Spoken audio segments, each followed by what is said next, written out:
Thank you for joining me at Healing Together as One. You showed up for a reason, and you're watching this video for the same reason that I'm creating it.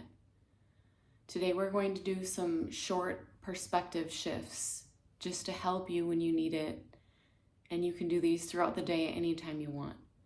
They've helped me immensely.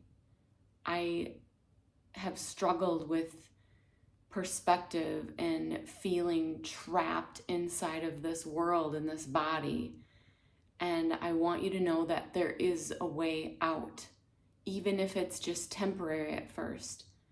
You can do these things. The first thing we'll begin with right away are breathing exercises. And maybe you've seen some of these or tried them before. The reason why the breathing exercises work is because it regulates your whole body system. So when you can remember to do these, even if you're feeling well, you can do this and it just resets everything. It's hard sometimes when you're feeling really frustrated or upset to remember to breathe, and it doesn't seem like it always works. So the more you practice this, the more you'll get in the habit and your body will just start doing it. That's what's happened to me, and that's why I'm sharing that with you. So the first breathing exercise that I've done before on my videos that really helps me a lot is you breathe in, take another sip of air, and slowly let it out. And these are things that you can do anytime that people don't necessarily have to notice you doing. So I can do that if I'm getting frustrated, when I'm shopping, when I'm in the car, when I'm in a room full of people and they might not even notice me doing it. So it goes like this. We breathe in, take another sip of air at the top, and then slowly release the breath out until you feel like it's all out. And immediately you can feel that shift, that relaxation. Let's do it again. Breathe in, another in, and then slowly, and just thinking about your body releasing out the air and the muscles at the same time. The other thing that works really well is to just breathe out as long as you can. When you breathe out as long as you can, your body automatically goes into I am safe. And the reason it does that is because when we're hyperventilating and we can't catch our breath, that's the body responding to I'm not safe, I'm not safe. If you're breathing out long, that means you can rest, there's no danger. So typically what I do is take a regular breath in and then slowly let my breath out as long as I can. Keep breathing out until you can't. And then breathe in and breathe out slowly as long as you can.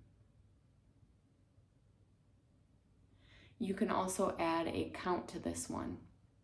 You could say, breathe for 4 counts in, 1, 2, 3, 4, and out for longer. So 1, 2, 3, 4, 5, 6, and keep going. So you'll notice that as you practice this, it will happen longer. Now, just doing these breathing exercises with you, I'm already feeling my body relaxing. So maybe you have too. Let me know. The next thing we're going to do is another perspective shift. It happened to me while I was really upset, and this question came in and said, what if you weren't you? Would you still feel that way? But what does that mean? What if I weren't me? Well, I could use other people, for example. I could think about somebody, a friend of mine, or someone I know has a very different personality than me. And I can imagine putting them in the same situation that I'm in and just shift myself into what would they say? What would they feel? What would they know at this time? So for example, I will give you an example of my own experience. I was feeling really frustrated because a friend of mine who is married, who's been married and has a wonderful husband, well, that I know of, she decided to meet up with an old flame, a boyfriend she had a long time ago, and just have a few beers with this man for no other reason than to catch up. For some reason, that's very, very irritating to me because my brain says she shouldn't do that. And for some reason, I just perseverate on that. Like, that's not right. That's not right. She shouldn't do that. So what I can do in that point to calm myself down is take a different perspective. And I can pretend to be her to understand why she would want to do that. So if I drop in to her perspective, there's a bit of curiosity about this person and wanting to know what he's up to, and maybe resolving some past issues that she was not able to deal with because he had broken up with her a long time ago. Now, even though I, as this person, would not do that because I think it's wrong, it settles me down to figure out from her perspective why she would, because I am not her. And just because I think something's right or wrong doesn't mean that's true. Whoa, that's mind-blowing. Can you believe that? Just because you think something's right or wrong doesn't mean it's true. Can you think about that for a minute? It could be upsetting. It is for me sometimes. But it also helps me to settle in and understand other people so that I can stop perseverating on what people should be doing. Because I thought for a while that if everybody did exactly what I want them to do, that my life would be perfect and peaceful and happy and joyful. And now I understand that in order to be me, I need everybody to be themselves. In order to know who I am, I need everybody else to perform who they are. Because I am not that person that's going to go on a date even though she's married with an old flame, because I am not that person. I know who I am not. And that helps me to discover who I am. If the whole world was me, it would not be a good place. So settling into that type of thought has been very helpful. I hope it is for you too.